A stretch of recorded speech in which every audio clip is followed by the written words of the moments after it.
doing the, oh, I was looking. Can you hear me if I? Is this better? Yes. Since I'm up here by myself. I was gonna say. Well, I could watch it I too, was going to say. see where I'm at with this. I'm in the middle of Ted Lasso on Apple, so we can go to that. All right.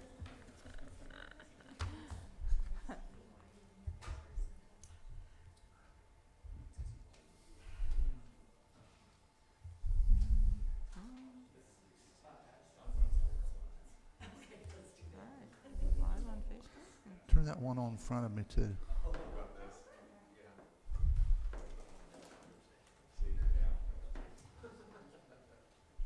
Better? Okay, It's the long. I'm gonna give a review of 2020 and a little bit of look forward into 2021. I want to start with, I believe as of today, we've had 93 deaths from COVID in our county. So I want to take a moment of silence for those individuals and their families and friends and neighbors.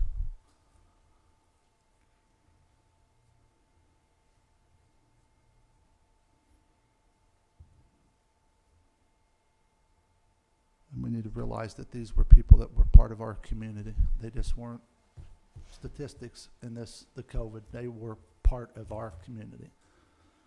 And with that, I want to thank Dr. Stewart and his staff, Good Samaritan Hospital, our emergency services for the work and dedication that they've done throughout the pandemic, trying to help us to stay safe and healthy. I hope we never have another year like 2020, yet it was a year we made progress in many ways. And with that, I want to first start with saying I want to thank my department heads, our city employees, Clerk Treasurer Kathy Lane. Out of everybody, stepping into this job as Clerk Treasurer in a pandemic had to be virtually almost impossible. There was no training that she could go attend. Typically, when you're a newly elected official, the AIM puts on programs that you can go attend and be a part of. So I know that made her job a lot tougher, but she has done an outstanding job, and I appreciate you and your staff. Thank you, ma'am. City Council, thank you for everything you're doing. And Cheryl, Paula, and Ellen, they're the ones that keep me in line and keep me headed down the right path, so thank you. Everybody's done an absolutely amazing job. I think it was about March 23rd that changed not only our lives, but the way we conducted business here in Vincennes. Every department stepped up to make sure that procedures and policy was put in place to keep our employees and the public safe, and they did an outstanding job. As you recall, we changed to virtual meetings also, which made a change for all of us. Then on April 8th, we were hit with a storm like none other that we've seen. The storm had done millions of dollars of damage to our city. Many homes were damaged, as well as major damage to Reveille High School. A year has passed, and work is still being done to correct the damage. The city alone had about $300,000 worth of damage to different property in the city, our property. Street lights, stoplights, buildings. And we had, I think, 250 trees that were down during that storm in the city that we had to take care of cleaning up. But we had a lot of help. Helping His Hands, 3 Nails, Miller Pipeline, who is in town doing the gas line project, stepped up, as well as Knox County Highway Department. All of those stepped up and helped the street department, which helped us to get things cleaned up in a lot quicker time. So we appreciate all their help. Through that, to give you an example of the dollar damage we had in our insurance, like I said, we had about $300,000, but with storm damage, trees down, we carry $25,000 insurance that's covered under our insurance for storm damage with trees. The cemetery alone had, I think, $35,000 worth of tree cleanup. So you can see where it went from there. Through all this, business of the city continued, and I'm happy to report the city ended the year in excellent shape. We increased our cash revenues from 179 days to 187 days. This is due to all departments and department heads managing their budgets and watching every dime they spend. The city continues to be in a high-grade bond rating with a AA minus rating. That allows us to get great rates on our bonding when we do bonds. The only area of note in our budget that was, it was with MVH, Motor Vehicle Highway. During the pandemic, obviously, a lot of people weren't traveling, and MVH comes from gasoline tax. So they fund the street department, which also helped fund paving.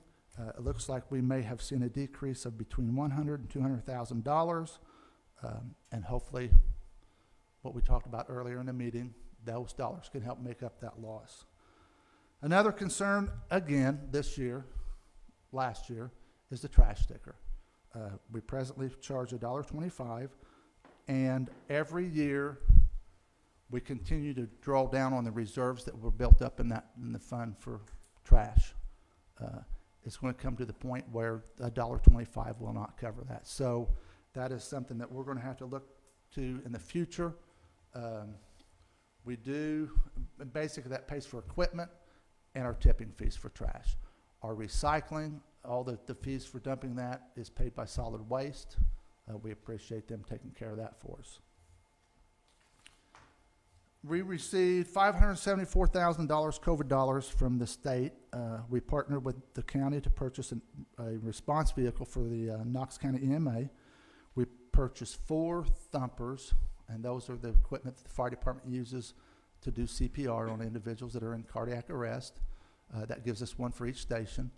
I believe the county made sure that every fire station outside the city also had those. So we also, Cub League held their season, and we helped them just to pay for some of the stuff they had to put in place so that they could make it safe for everybody to attend. And we also received $250,000 to award to local businesses. We are coming up on our last round of those dollars, and hopefully we'll get all those given out. New businesses opened in 2020. Hobby Lobby opened right before COVID. Kent Wells, their new building on Washington Avenue. New car wash, just to name a few. Even during COVID-19, the chamber had a record year of new business and new business members. Jamie Neal and her crew have done an amazing job helping businesses through this pandemic and communicating with the city to make sure that businesses were up to date on if there were dollars available. So I can't thank Jamie enough.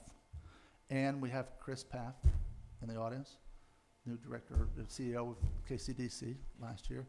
You see him at every one of our meetings, most of them. We appreciate that you are that vested in our community that you come to these meetings, and you've also purchased a building on Main Street and investing lots of dollars there, and we appreciate it. The long-awaited City County Pantheon project opened and is doing well. Currently, there are 17 memberships and growing. Their 3-year goal is to have 75 memberships. Nicole, like the CEO of the Pantheon, said she receives daily requests for the use of the conference room and balcony meeting area. The Lieutenant Governor was even here recently and had nothing but praise for not only our Main Street but our Pantheon and the partnerships that are growing out of that. I'll move on to department reports, and these are in no special order. It's just how I put it on the paper. Start with the street department. They increased trash pickup, and that's because of COVID. People were eating at home more, which created more trash. They now increase picking up large items. You can put 4 stickers on a large item, say a mattress, a couch, and call the street department, and they will pick it up. In 2020, rather than collecting and recycling 5 days a week, they went to 1 day, and I believe it's Monday. Fridays, they clean out the trash trucks after the week of trash pickup. Monday, they pick up recycling in it so they're clean and haul it to Republic, and then they can pick up trash the following days. During the storm of April 2020, the city had approximately 250 trees, limbs in the streets and city of right-of-ways, with the help of Knox County Highway Department helping his hands, they cleared all this debris. The collection site was cleaned up last year. They increased crack sealing, and you see those black lines all over the streets, all over town. That's what they are. Fill in the cracks so that during the winter, moisture doesn't get in there and freeze and thaw and tear up our streets. And Bryce will tell you that that has made a huge difference in our paving. And they purchased a skid steer that levels alleys. They've been using it on a regular basis and continue to take care of our alleys. Engineer's office, CCMG paving, that was delayed, or last year's was delayed because of Miller Pipeline.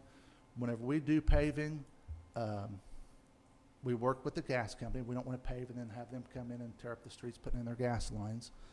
So because of that, that paving will happen here soon as the asphalt plants get open. Put new traffic signal timers and controls at 6th and 7th and Hart and on 6th Street at Main and Bussard. Got the collection site I mentioned earlier cleaned up. Got it cleaned up twice. We had just got the collection site cleaned up a couple weeks before the April 8th storm. That storm filled it back up, so we cleaned it up again.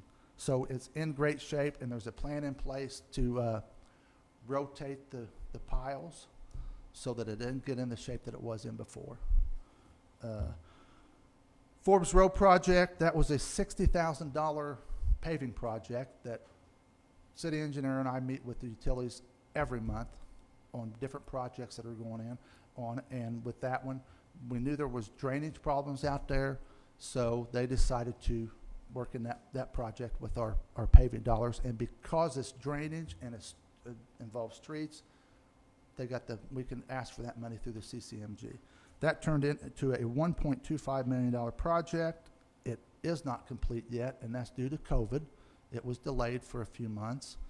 It was actually supposed to have been finished before school started last August, but now we're waiting on paving, and that's just the asphalt plants getting them open, and we'll get that project finished. And we did LED light upgrades on Beer House Boulevard and Forbes Road. Fire Department.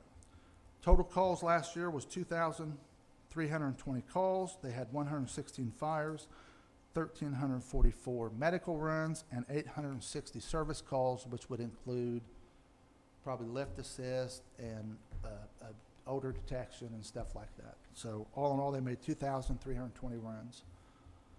They hired 3 new firefighters, Griffin Majors, Joshua Strange, and Alex Smith, and that gets them up to full staff. Received 2 grants. The first grant is building a training facility.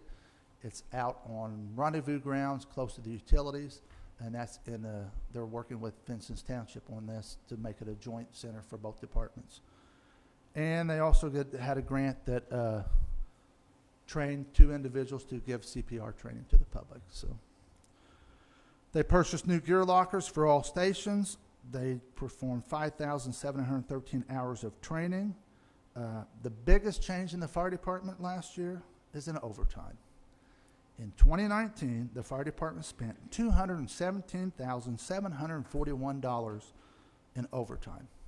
That's $142,741 over budget. And if you go back years before that, you'll see the same thing. Last year, overtime was $98,443. That's $23,443 over budget. But the last 8 weeks of last year, we had an issue with COVID in the fire stations that created $30,000 of that overtime. Had it not been for that, they would have been $6,500 under budget on overtime. And I commend Chief Bobe for getting our overtime under control with the fire department. Police department. They made a total of 10,144 calls. They made 497 adult arrests, 44 juvenile arrests, turned 373 cases over to the prosecutor for criminal charges, citations issued, 215 felony, 215 misdemeanor, 444 infractions, and 863 warnings. Total number of drug arrests or cases filed was 174, so they've been very busy. The number listed are numbers of response. The actual number of arrested individuals may be higher. Separate reports could have more than one individual arrested. Traffic accidents, a total of 709 with one fatality. 499 were just property damage. 54 had personal injury, and there was one car train accident. And 154 hit and run accidents. Responded to 137 burglaries. Assault was 452, and handgun applications taken were 389. During the calendar year, the police department upgraded the security camera system for both the interior and exterior of the building, with 100% coverage of all entrances, lobby, and evidence secure areas. Completed 100% hands-on audit of all evidence being held at the department, implemented a computerized audit system in the evidence handling of the department, installed a new computerized lock and control system for the evidence storage rooms. An application for a grant was applied for and received, which allowed for phase 2 of the window restoration, which continues today. And hopefully in another year or so, we'll apply for to get the final number of windows completed in that station. We've already done it twice. We'll go for the third here in a year. Move on to the animal shelter. During the past year of the pandemic, they had to change their way of operation. They didn't allow volunteers in, and their donations were way down.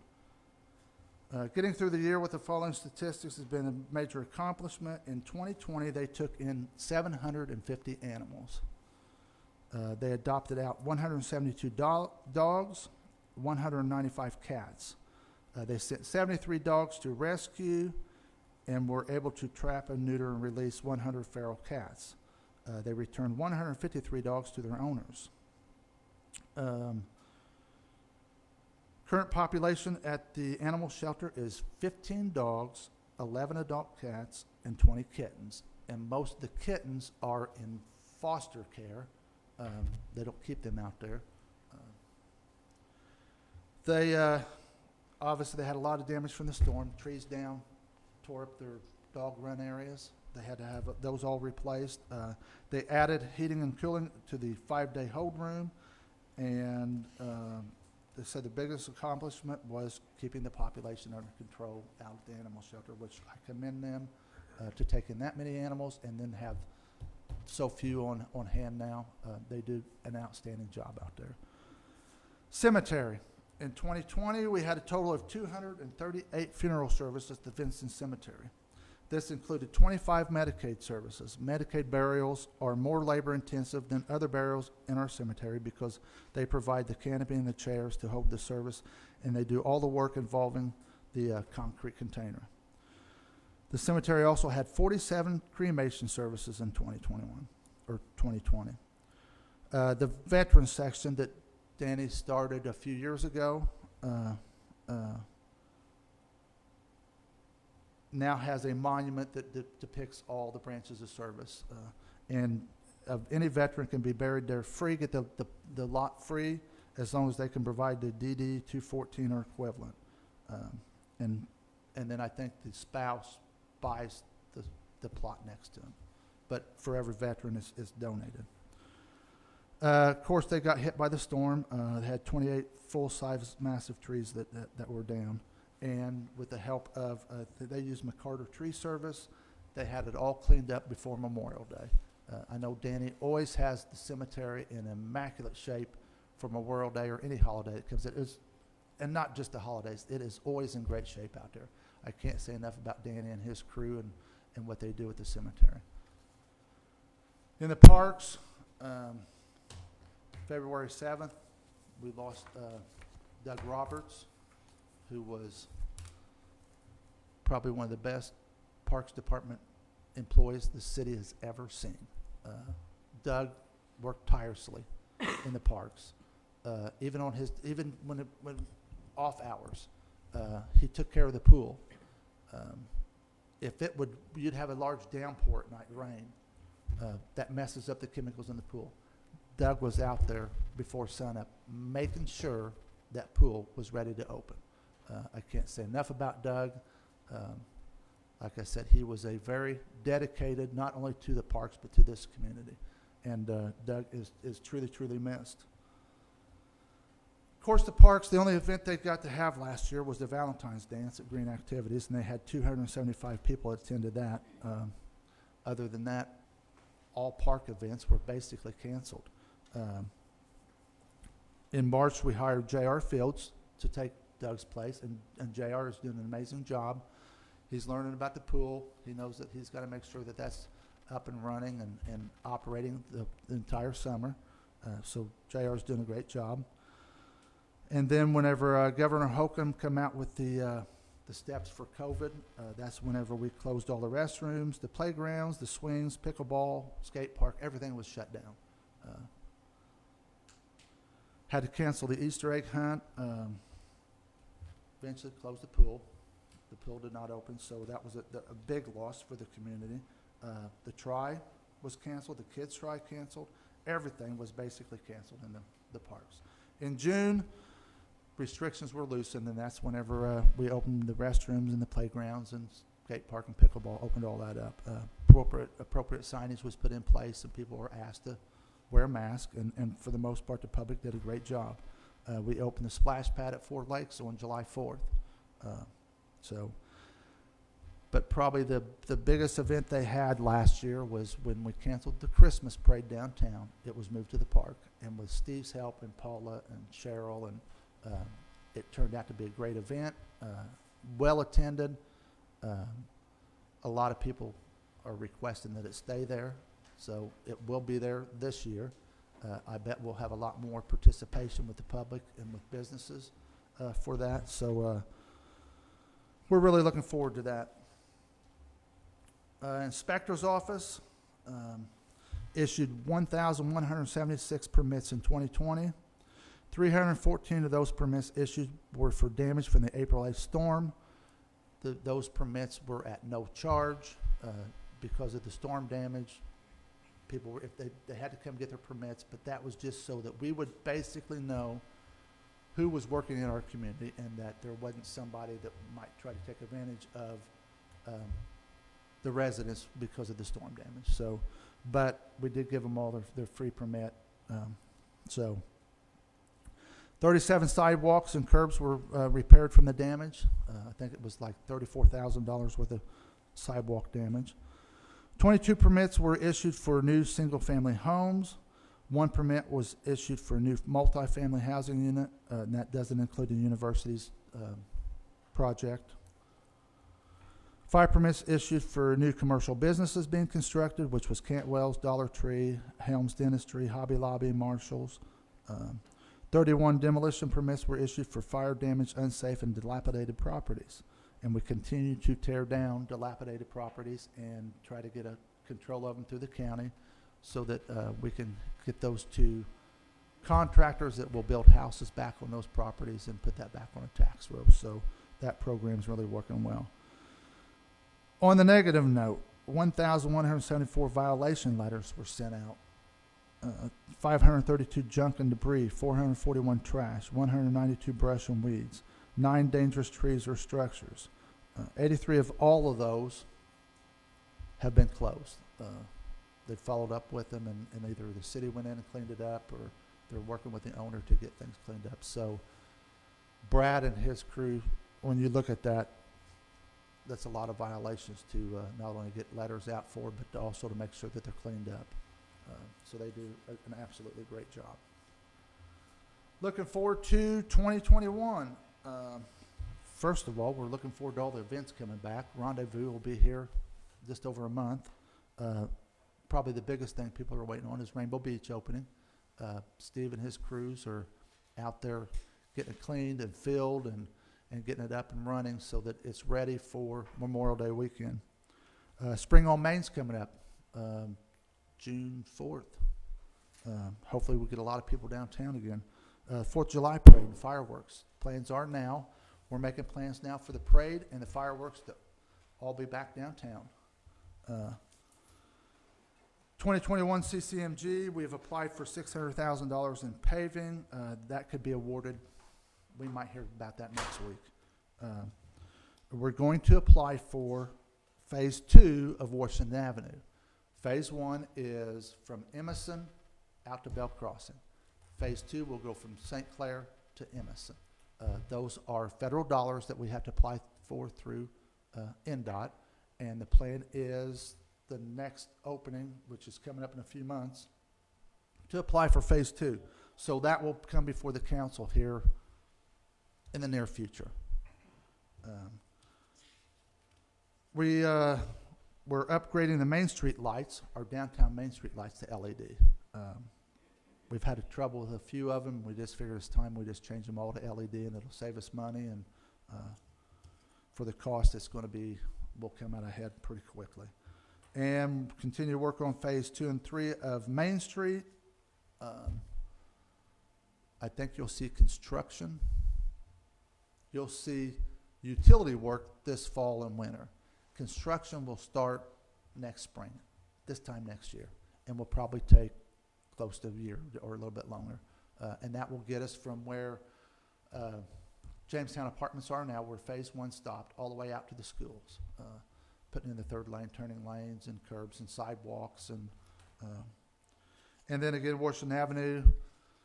Got a public hearing coming up May 11th, and that project will start 23, 24. So it's still got a couple of years before that'll even, and that's just because it's federal dollars, and there's a whole lot more hoops you got to jump through to for those dollars. So we're also looking to annex 2 new areas for future home building sites.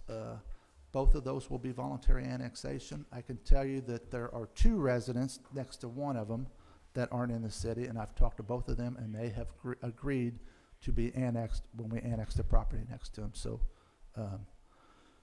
I look forward to that.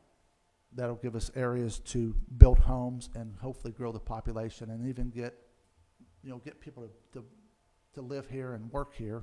Everybody's needing employees, and so I'm going to continue to work with the RDC. They're looking at establishing 4 or 5 residential TIF areas, and those dollars will work similar to the TIF area we have now, where the money is used to build infrastructure for development. And you can see the amazing work that the TIF has done out Hart Street and Beer House and Kimmel Road Extension, and even down in this area. So hopefully we'll get these residential TIF areas, and those dollars can help contractors or developers develop these properties and to build the much needed homes that we need in our area. It has been 5 years since our equipment bonds were issued for the purchase of a new fire truck, 15 police vehicles, and much needed equipment for the street department. Here in a few months, I've been meeting with the accountants and the department heads to put together the next 5-year bond to make sure that our departments have the equipment and the funds to operate safely and to do what needs to be done for the city. Through those bonds, you'll see again 15 new police cars fully equipped, a new fire truck, and it's also, we're looking to put dollars into that bond to do some upgrades to Station 2. That's the fire station at 11th and College. The ordinance you passed tonight, which allows us to receive the $3.5 million over the next 2 years from the American Rescue Plan. Again, like we said earlier, those dollars are restricted. There's only certain things we can spend that on. One of them being we lost MVH dollars, so we look to use some of this money, very small portion of it, to replace those dollars so that the street department has the money they need to operate, but also we don't lose dollars for paving. Again, my office applied for $250,000 CARES Act dollars. That was the money that we gave to businesses over the last several months. We did receive that. We're going to give $150,000 of it to businesses again, and the same businesses will be able to apply. This is just another round. And then we have $100,000 to help our local food pantries out. Through COVID, talking with them, they've all been hit hard. A lot of people have been visiting the food pantries, so this will give them much needed help with $100,000 to help stock their shelves and get the food out to the public. And with that, I will also continue to look at all this American Rescue dollars that the federal government's putting out for anything that the city needs, or even businesses or whatever. We're going to keep an eye out for all the dollars our community can receive through that.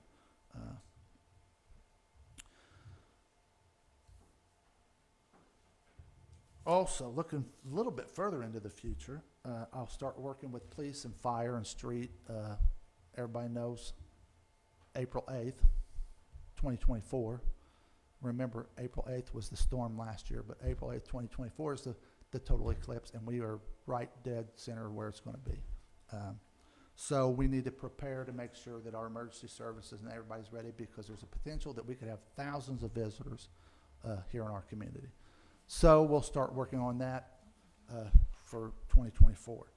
But even further into the future, this 2021 and 2032, the city turns 300 years old. It'll be our tricentennial.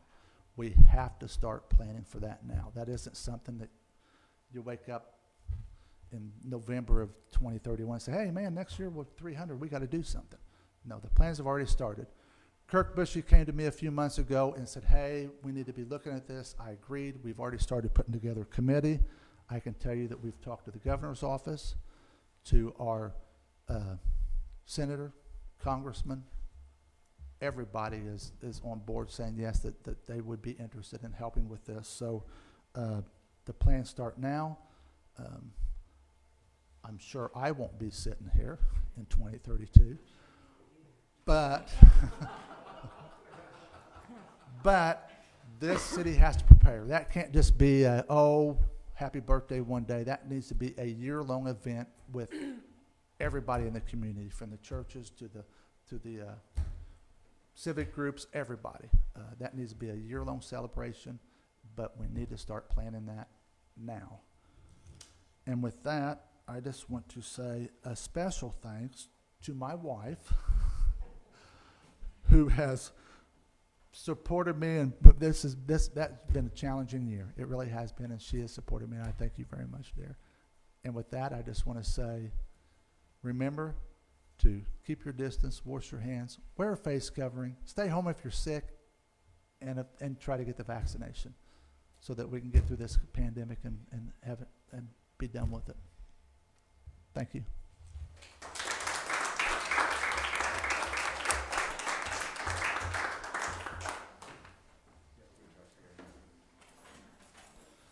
Now you can get your food trucks.